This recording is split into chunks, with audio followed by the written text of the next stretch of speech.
Okay, this is day 43, part two. I want to just do a little time toast here. Going back to last year, November the 13th, the grand jury is convened for the Awans. That's because that there was a credit union investigation, in October. And Abid Awan was fired, I believe, in September. Okay? So Teresa Grafenstein hands over the investigation to the FBI right before the election. In October, they want to bury this thing.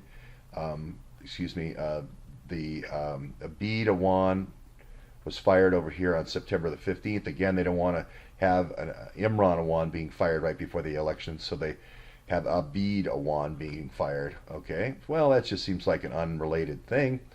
The election occurs and everything's going to be fine. We'll cover this all up. The Huma story breaks with the 650,000 emails. There's this unlawful detention in the home on the 5th.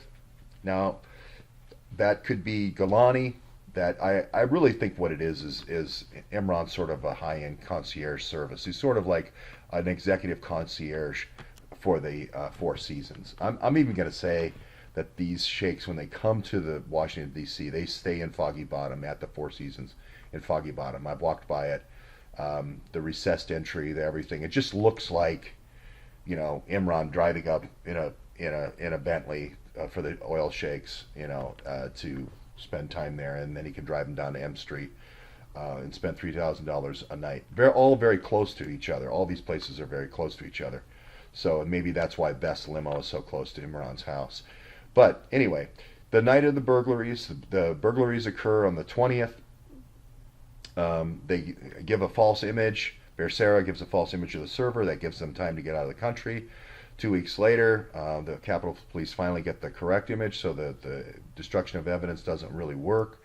And then there's another unlawful detention here out by Dulles Airport. Now, this is the same day that the UAE embassy burns.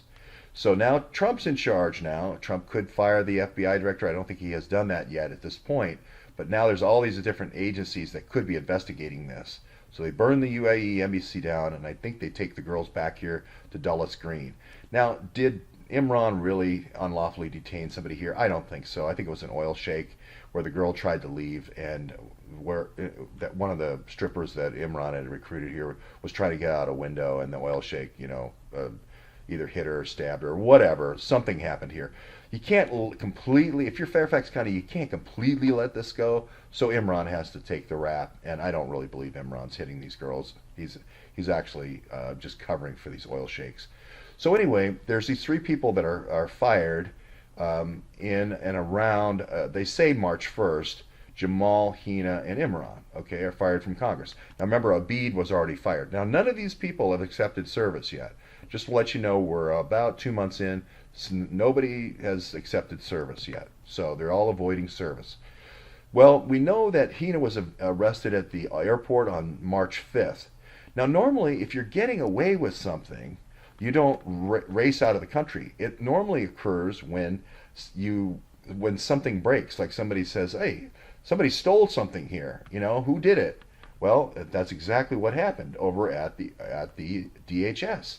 There was 3 employees at DHS. I wonder if that was Jamal, Hina, and Imran that had just been fired from Congress. Maybe this event actually occurs after this DHS raid. So maybe we'll even move it. Now we'll change it later.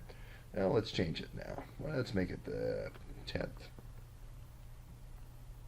Okay. We'll make it the 10th to learn how to use time toast here. So it's probably really was like this. There was the raid occurred. Hina went to the airport, and then they were all fired from Congress. That's probably what happened. So, and then Imran is caught later by the Capitol Police. Well, was it really wait until April 6th? They're already changing their story. In the New York Times, they've already changed the story to say, well, it was an earlier raid and he left the notebook, he left the backpack in the John Wilkes phone booth, and the Capitol Police didn't find it until 2 weeks later. That is complete trash. That is not how the Capitol Police work. I've been in there too many times. They're always asking me if I ever even set my laptop down there. Sir, is that your bag? Right off the bat. So this is a complete cockamamie lie. What happened was, and what makes a lot more sense, is that Imran immediately went the next day to the Capitol and erased the stuff off the server, off the Becerra server. Now, he might have been caught, and he might have had that information confiscated, and they might have come up with this story about April 6th. But actually, I think all these four events are actually just one thing. They're all just one thing. What basically happened was they got caught that they were double dipping as employees at DHS right here. These three employees, Imran, Hina, and Jamal.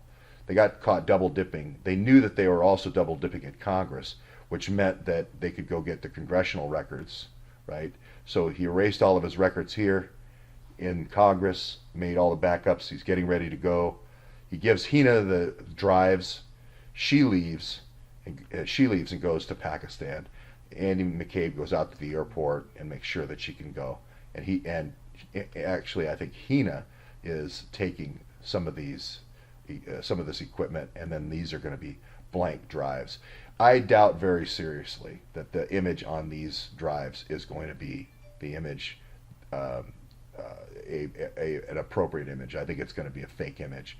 And I think what I would do is I would give Hina, if I'm working on a project for DHS, I'm going to give Hina these projects. And as I said many times before, they're going to be working on this ports project, this logistics project for DHS right there.